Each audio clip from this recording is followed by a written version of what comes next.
tratar aí do capítulo, né, do livro que o Wilson acabou de mostrar aqui para a gente, né? É uma série de 16 lives, onde nós falamos de cada capítulo desse livro, e hoje é o dia do capítulo 5. E o tema do capítulo 5 é os principais atores no processo de governança corporativa. E eu convido o Vanderlei Passarella, o chairman do Celint, fundador do Celint, e escritor do livro, para que a gente possa debater sobre o assunto. Vanderlei, sua introdução, e aí a gente já começa a nossa conversa.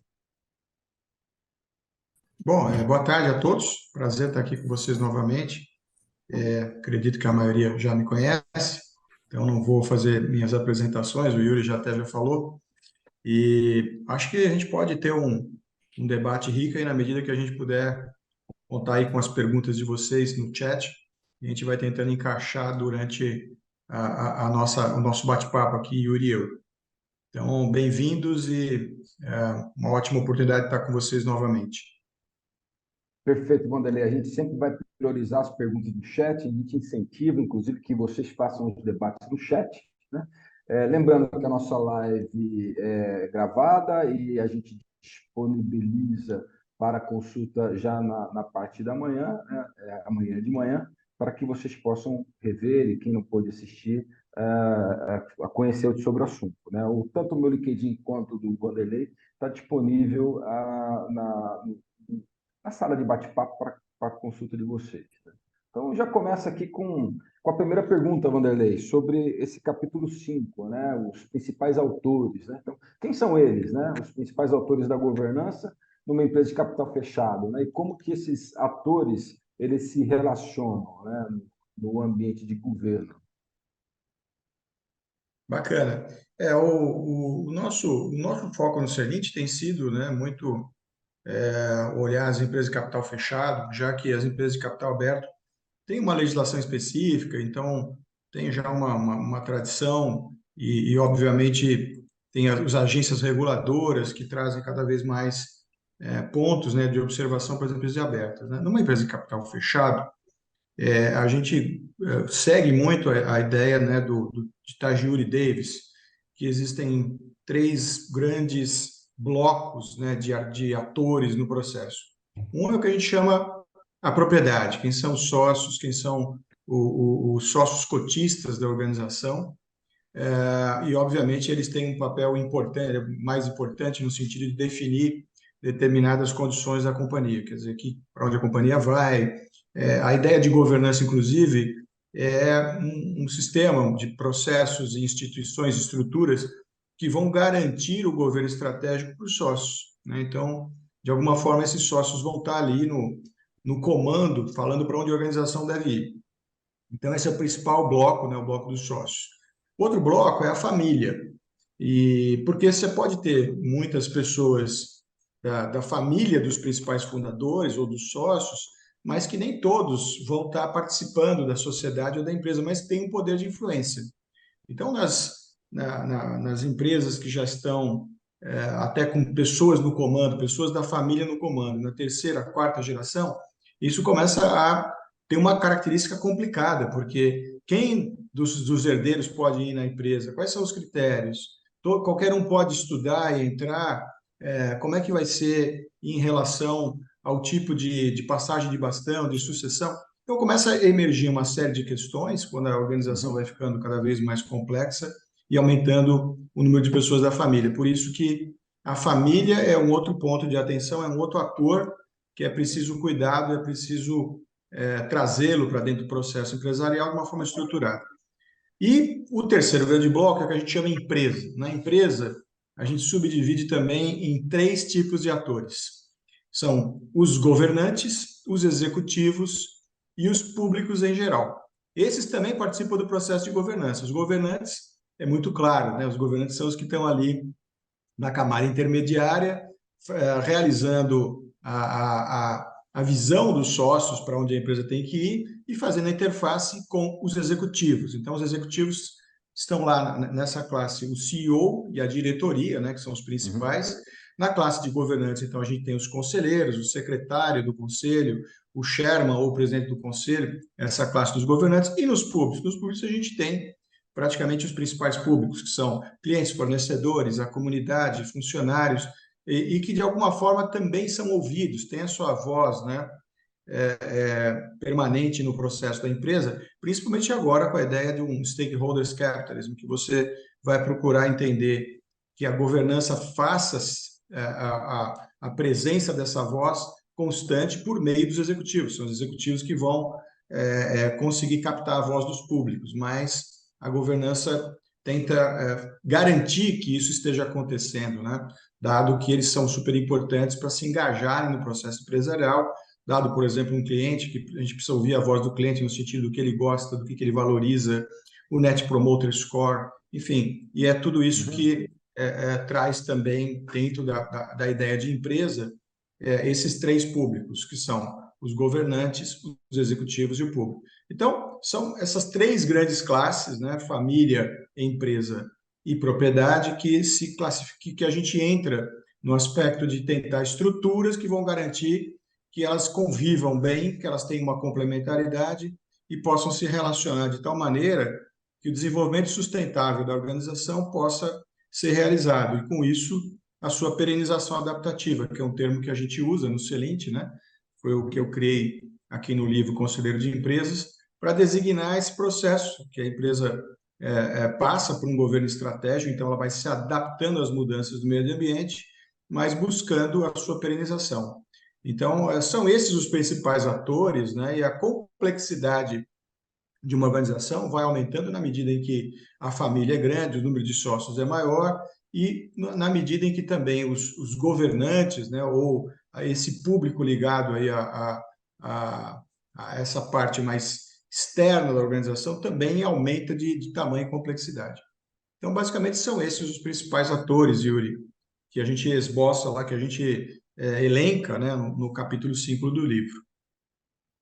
Vou aproveitar que entrou uma pergunta aqui do Paulo Abrantes e já vou encaixar logo após esse ponto, Wanderlei, né? O Paulo pergunta, né? A presença de familiares na gestão da empresa pode ser um problema se eles não estiverem devidamente capacitados, né? E qual a melhor forma de gerenciar essa ausência de capacitação? Ótima pergunta. Na verdade, é a pergunta clássica, né? Porque é a grande questão da grande maioria das empresas familiares que vão ficando, que a família é grande, né? Que vai tendo uma complexidade, como eu falei. Nesse caso, tem alguns mecanismos. Um deles vem pelo acordo de acionistas ou pelo protocolo de família. São dois documentos. O acordo de acionistas mais ligado à propriedade, o protocolo de família mais ligado às famílias. Então, onde elas estabelecem acordos de trabalho, acordos de como elas vão conviver, como elas vão se relacionar com a empresa. Num desses dois acordos, pode ter relacionado ali quem da família pode participar. Eu já vi acordos, por exemplo, falando, olha, só vão poder participar da família os, os que estiverem capacitados a serem os diretores superintendentes ou diretores presidentes das unidades. Tem outros acordos que dizem o seguinte, olha, só vai poder entrar na empresa os familiares que comprovarem que já trabalharam em organizações externamente, que já completaram um MBA fora do país, que já falam 2 ou 3 línguas e que vão passar por um processo seletivo em conjunto com pessoas de fora da organização e da família. Então, é outro tipo de possibilidade. E existe ainda uma terceira possibilidade que eu vivenciei, por exemplo, na criação da governança do Grupo Votorantim, que era o seguinte: ninguém da família vai participar como executivo nas empresas. O máximo que vai acontecer é ter quem tiver capacitado nos conselhos dessas empresas. Então, você vê, você tem formas de começar a balizar como é que a família participa do processo. Obviamente, quanto mais complexa e madura a organização, mais esse grau de separatividade, né, da família, da empresa aumenta. Então, não existe uma regra, mas sim algumas possibilidades de convivência para que isso seja algo que seja construtivo. O que acontece, e eu cito o exemplo que eu vivenciei também esse caso, né, do grupo De Pascoal, que os familiares estavam vindo para as funções da empresa, ou o próprio grupo Algar, também outro grupo conhecido que tinha a mesma questão, familiares entrando abundantemente na empresa, gerando um cabide de emprego, diminuindo a eficiência, a eficácia, os negócios degringolando, ou seja, todo mundo ia perder. Até que, Uhum. na instituição de governança dessas duas instituições, eu lembro lá que o Norberto Pascoal chegou e falou o seguinte, olha, isso eu vi a palestra dele, né, quando ele falou sobre o caso, ele chegou e falou, olha, ou vocês têm que escolher o seguinte, ou vocês querem dividendos e querem que o bolso fique satisfeito, Uhum. ou vocês querem o cabide de empregos e aí vai todo mundo afundar junto. E foi uma decisão dura, né, que teve que ser tomada e que no final acabou funcionando e elaboraram critérios. No caso da De Pascoal, elaborou critérios, né, tipo esse que eu falei, quem está preparado para vir para a gestão que venha, né, ou para a governança. E no caso da Votorantim, que simplesmente falou, ninguém mais vai para a gestão, é melhor que seja assim, porque evita qualquer tipo de preferência ou conflito. Então, as soluções são essas, né? São soluções que, de novo, podem estar lá no acordo de acionistas ou no protocolo da família. E isso são documentos que dão apoio para o processo de governança de uma empresa familiar ou de uma empresa de capital fechado. O Pascoal não deu muita alternativa, né? Ou vocês, ou a gente coloca as pessoas certas nas posições corretas, ou ninguém vai viver de dividendos, né? Então, Todo não mundo vai tinha, morrer junto, com a mão dada. vai morrer junto, então não tinha muita escolha, né? Então, mas vamos voltar para um ponto, Vanderlei, que eu acabei esquecendo de tratar aqui contigo, né? Quando a gente estava falando lá na primeira pergunta das questões dos três atores, né? O sócio, família, presente e empresa, né? E os executores desses autores, né? Que a gente vai sempre tocar na questão dos governantes e executivos, né? Então, como que os governantes e os executivos devem se complementar para que a organização tenha uma governança adequada, né? E que mire o que a gente fala no seguinte, que é a perenização adaptativa do negócio. Olha, esse é outro ponto e o super importante, Yuri, que assim como o Paulo trouxe essa questão de quem pode participar da família, a outra questão que sempre permanece nas empresas familiares é como é que, dado que a gente estabelece uma classe de governantes aí, que seriam conselheiro, secretário, presidente do conselho, e a gente tem a classe de executivos, o presidente executivo, os diretores, como é que nós vamos fazer que isso seja harmônico? Porque a gente tem visto também, inclusive, em grandes empresas, que essa convivência não é harmônica. Existe um pré-conceito, né, de que o governante, o conselheiro principalmente, deveria ser um elemento de supervisão, uma supervisão mais ferrenha do que os executivos têm que fazer, e acabam virando uma oposição, né? E isso até tem uma justificativa nas empresas de capital aberto, que é proteger a o seu nome, né, de eventuais processos. Então, a gente cai em cima, né, como conselheiro, vamos fazer assim, vamos cair em cima dos executivos e garantir que eles não estão fazendo nada de errado para não respingar para nós. É uma filosofia Uhum. inconsciente e subjacente ali à atividade do conselheiro. Mas numa empresa de capital fechado, isso não existe. Então, qual é a ideia? A ideia é que essa convivência seja complementar é que existe uma definição de pauta. Olha, esse tipo de assunto aqui, o management, os executivos vão cuidar. Então, a gente tem que separar essas classes de assuntos, inclusive dar a alguns assuntos determinados limites, determinadas faixas de atuação. Então, vamos supor, olha, os executivos vão poder discutir e aprovar investimentos sem consultar o conselho, mas desde que os investimentos estejam até 1 milhão de dólares de Uhum. investimento. Então, você estabelece lá, a classe de investimento pode ser o management.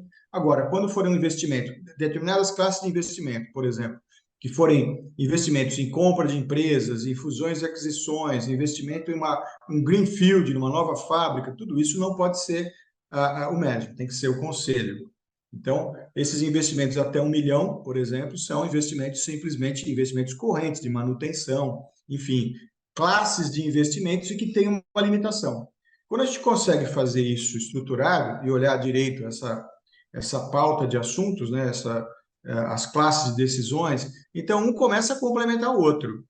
De alguma maneira, e até no livro a gente explora isso, a classe de assuntos dos governantes ou do conselho, elas estão apoiadas num tripé, que são Uhum. estratégia, saúde da empresa e liderança. Ou, se a gente quiser dar uma outra nomenclatura, estratégia, a questão de riscos e de situação financeira, e a questão de talentos. Então, Uhum. esse tripé, então, de alguma maneira, deveria estar sempre presente no que é a pauta do conselho. Por que que a estratégia tem que estar presente? Porque é a forma que os sócios vão, através dos conselheiros, garantir o governo estratégico, ou seja, quer saber para onde vai, como é que vai o caminho para ir para lá, e aí os conselheiros e os governantes, né, de uma forma geral, devem participar ativamente da elaboração da visão, do desenho estratégico e acompanhar a implantação dessa estratégia pelos projetos que estão relacionados a elas, inclusive estabelecendo controles, KPIs ou OKRs.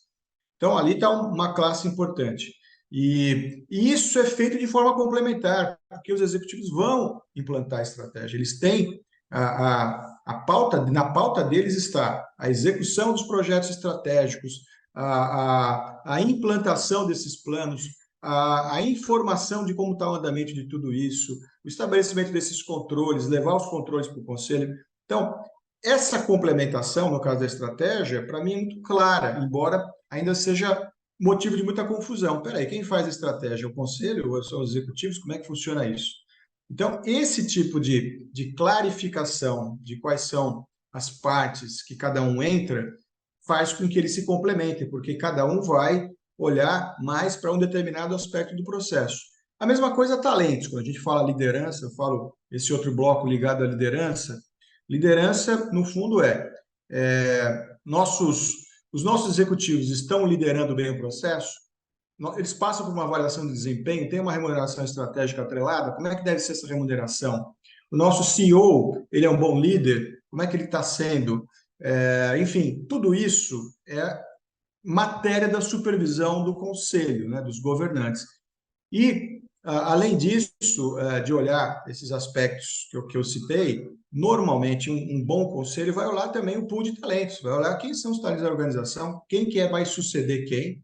É óbvio que isso vai ficando cada vez mais importante quanto maior a companhia. Numa companhia que tem 30, 40 funcionários, isso é muito mais incipiente e é um pouco mais, vamos dizer assim, fluido, né? Não é um processo que não é tão bem estruturado. Mas empresas que passam de 100 funcionários, 200, isso começa a se tornar crucial, né? Então, a governança vem olhar esse pool de talentos, essa questão de liderança, com uma visão disso de helicóptero, para fazer com que as ações que estão lá no management, que são de escolha da diretoria de recursos humanos, de gestão de pessoas, ela possa acontecer alinhada com que essa visão de talentos e de liderança que o conselho vai ter. E por que é tão importante o conselho ter essa visão de talentos? Porque a estrutura segue a estratégia. Então, a estrutura da companhia tem que estar alinhada com a visão estratégica para onde a companhia quer ir. Então, quando é feito isso, nesses dois blocos, né, que eu citei, estratégia e pessoas, né, talentos, liderança, que eu citei, para mim é muito claro essa complementação. Cada um vai olhar sobre um determinado ângulo da questão, cada um vai ter um determinado escopo e limitações de até onde decidir. E isso traz a complementação tão desejada. E aí sim, um está sempre apoiando o outro, o conselho apoiando o management e o management apoiando o conselho, porque sente que esse é um órgão que está ali para ajudar todo mundo a crescer e desenvolver a empresa. É bem isso que eu vejo de complementação, Yuri.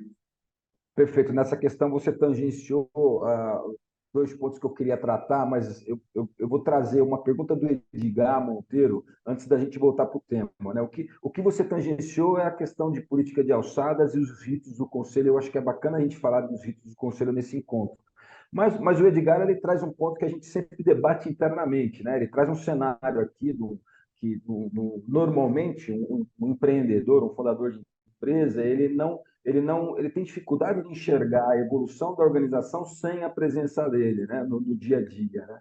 E aí o É. Edgar pergunta, né, como que é essa fórmula, né, eu vou chamar de convencimento, né, desse empreendedor, né, sair da operação, né, ir para um conselho, né, e ajudar na perpetuação do negócio, né, sem ferir as questões de ego, né, desse profissional. Sim, é sempre um momento delicado, né? Principalmente se for um fundador, se ele for um fundador isolado ou único, que não tem sócios, né?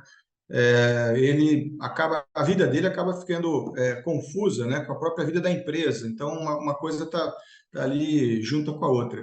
E o momento da transição é um momento complicado, mas como é que você convence ele? No fundo é que para que ele perpetue a empresa, é preciso que ele também passe o seu bastão para alguém, porque, obviamente, ele não vai ser eterno. Então, quanto mais ele vê a organização indo para o futuro, mais ele tem que pensar nessa passagem de bastão.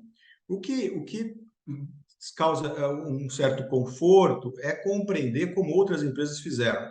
Então, assim, o que eu recomendo é que esses empresários possam conversar com outros empresários que já fizeram, que tiveram resultados, que enfrentaram barreiras, desafios. A outra forma é a questão da cultura, aculturá-lo, né, para o processo de governança e ele começar a entender cedo o que a governança traz, como ela funciona, como é que ele não vai ser alijado do processo, pelo contrário, se ele for para o conselho ou tiver ainda como investidor, ele vai participar da vida da companhia, ele vai continuar opinando, tomando decisões, enfim, mas de um outro nível, não mais no dia a dia, né? E por último, acho que é importante citar, eu acho que não só a parte de educação, como a parte de contatos com outros empresários, mas é também a conscientização dele, né, desse empresário, enfim, de que como é que a governança agrega valor.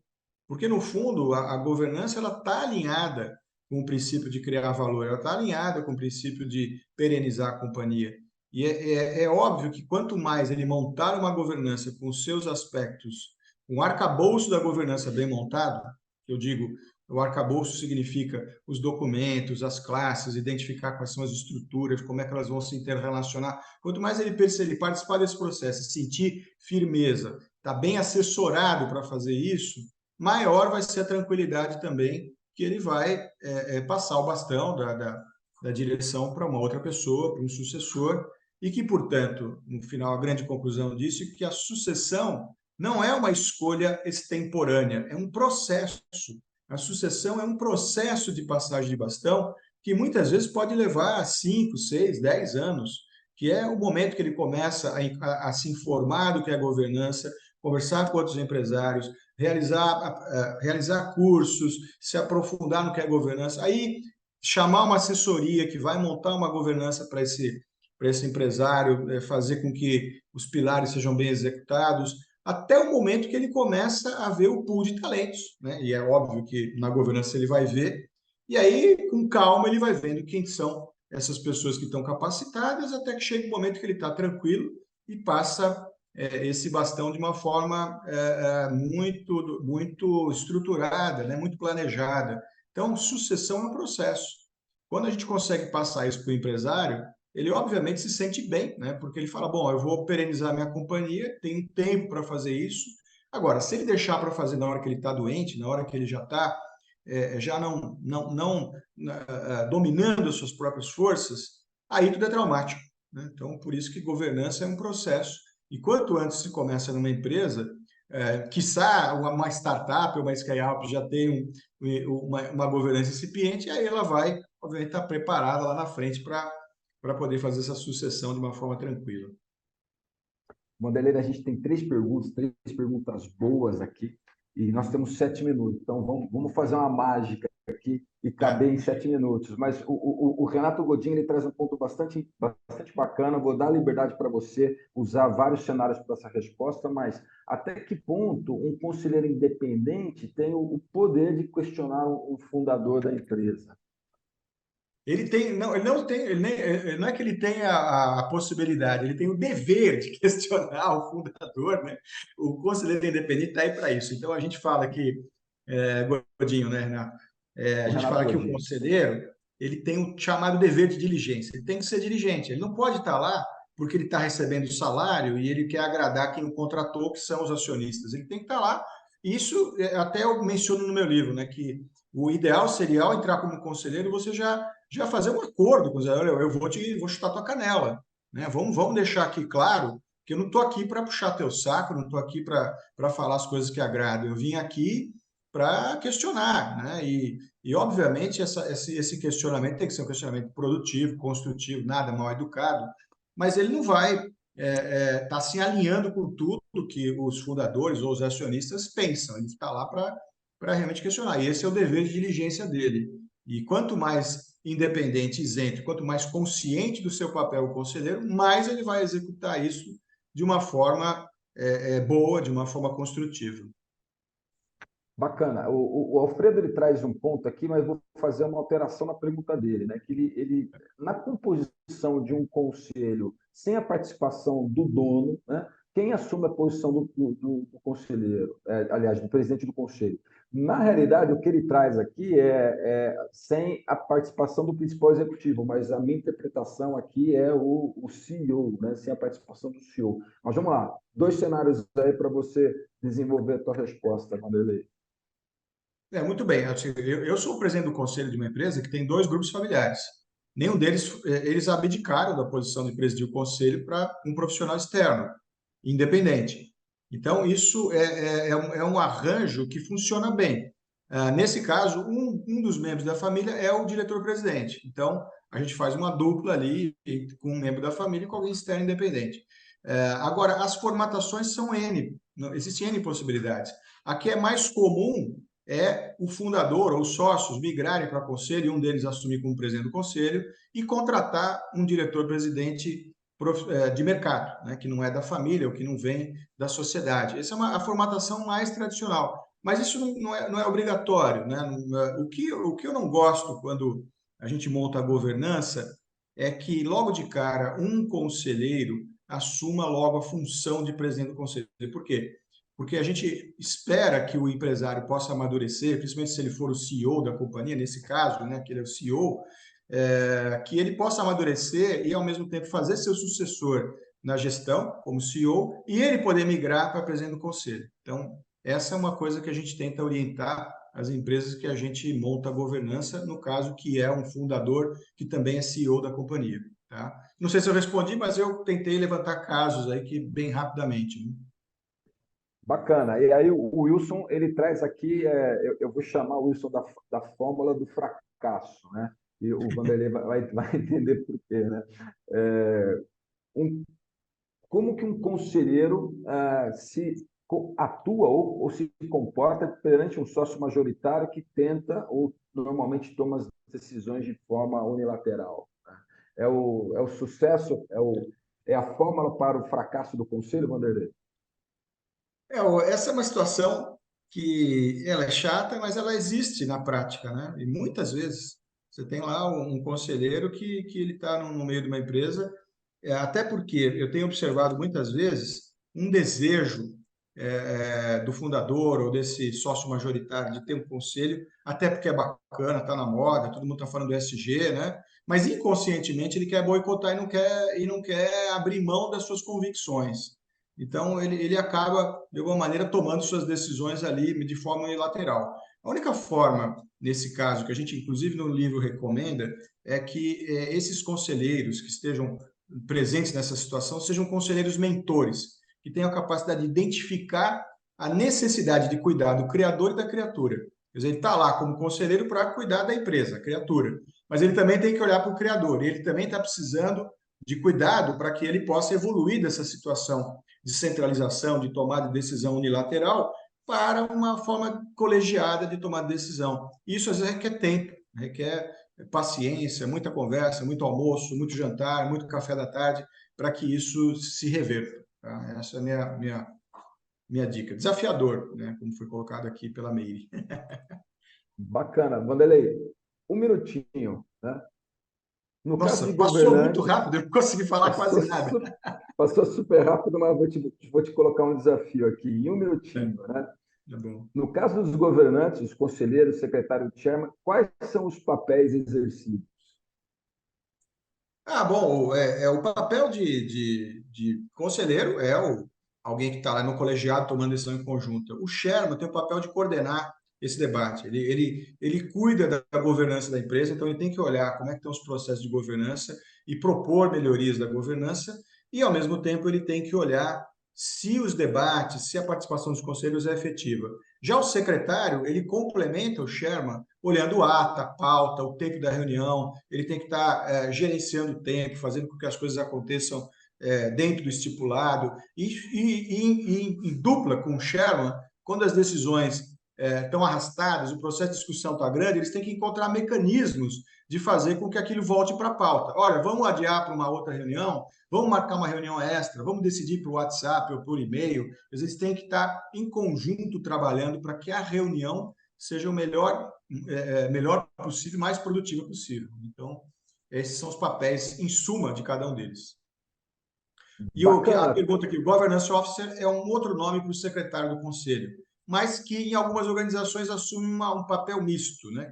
O Governance Officer pode ser um misto de secretário e coordenador da reunião, enfim, cada um pode definir um pouquinho do papel do Governance Officer, diferente do que em outra empresa, né? Perfeito. Vanderlei, você está mais esperto que eu, que você pegou a pergunta do chat, eu não tinha pego. Não, que veio na minha tela aqui agora, eu já peguei. Apareceu aí na tela, mas bacana. Apareceu. Vanderlei, muito obrigado aí pelo seu tempo, por esses 30 minutos de entrega de conhecimento, de compartilhamento de informação. Entrego para você fazer aí o seu encerramento, aí você me devolve para o fechamento final. Não, obrigado para vocês, foi muito dinâmico hoje, eu até nem percebi o tempo passar. A gente está aí com 41 participantes e ninguém saiu, então isso foi sinal de que foi muito interessante mesmo. E eu agradeço novamente a participação de vocês, nos encontramos na próxima, né?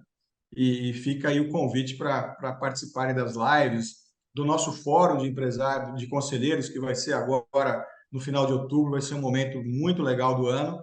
Convido todos vocês que ainda não se inscreveram para estar lá com a gente. E a gente vai se ver pessoalmente, tomar um café, fazer muito networking e ganhar insights ali no fórum. Perfeito. Lembrando que as nossas lives passadas estão disponíveis no site, as lives futuras, as inscrições estão abertas no site. A gente terá em breve o capítulo 6 desse livro, eu, Vanderlei Passarella, mas daqui a 15 dias, Gaspar e Henrique Imbert, que é um alumni Selite, é um alumni Plus Selite, farão uma live a respeito de inovação nos conselhos. Então, não perca esse tema que está bastante relevante, né? Mais duas informações: a nossa formação de finanças, né, para conselheiros está com início no dia 5 de setembro, né? E a nossa próxima turma de PFC, o Programa de Formação para Conselheiros, a nossa base ali na trilha do conselheiro, começa no dia 30 de setembro. Então, muito obrigado aí pela presença de vocês, né? E até daqui a 15 dias. Um abraço, turma. Valeu. Abraços a todos. Tchau, tchau. Boa noite. Tchau, tchau. Boa noite. Boa noite. Boa noite, obrigado. Amém. Com Deus. Imagina. Boa Opa, noite, eu tchau, tchau. também.